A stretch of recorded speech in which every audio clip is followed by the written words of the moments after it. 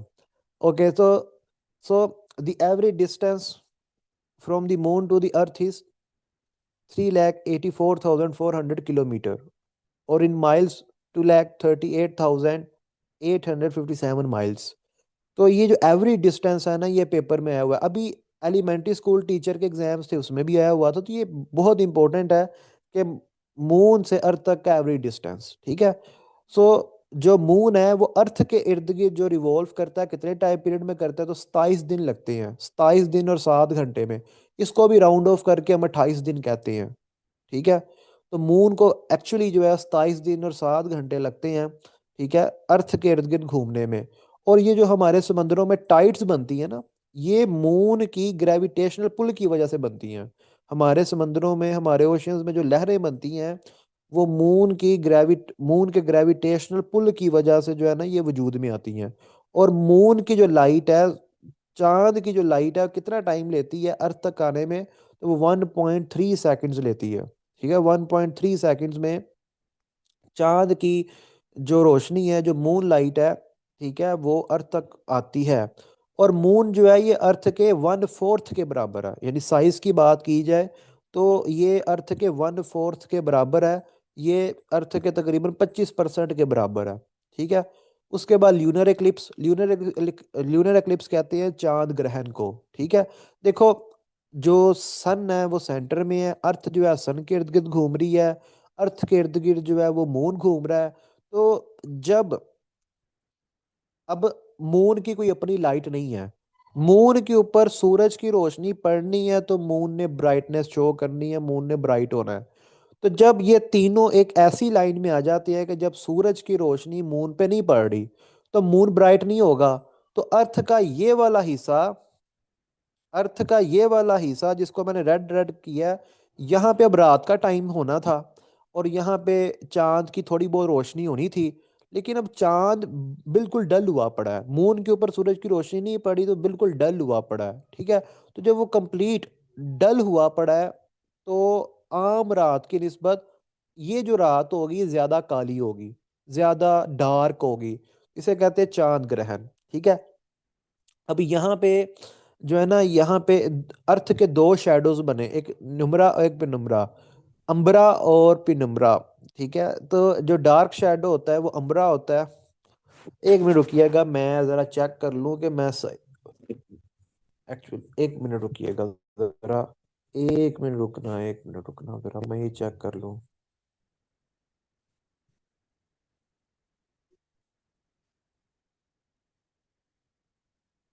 Okay okay okay okay. मैं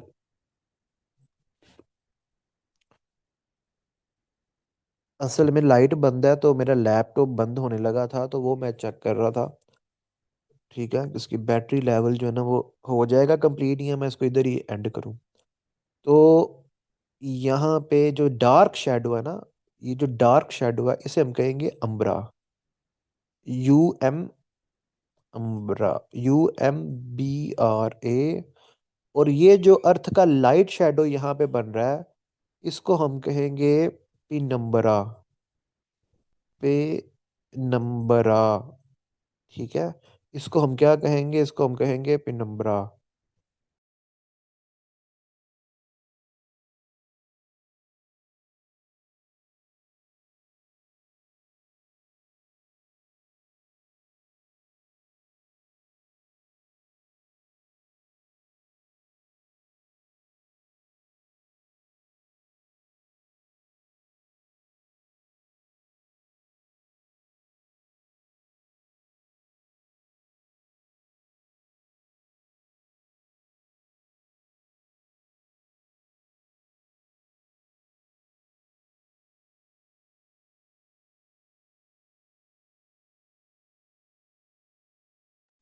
okay जी, I am back.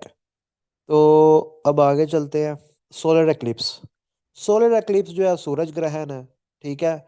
जब मून जो है वो अर्थ और सूरज के दरमियान आ जाए। अब देखो, अर्थ का ये वाला हिस्सा जिसको मैंने रेड कलर से फिल किया है, यहाँ पे दिन का टाइम होना था ना, लेकिन वो चांद साहब आ गए हैं सूरज और अर्थ के दरमियान।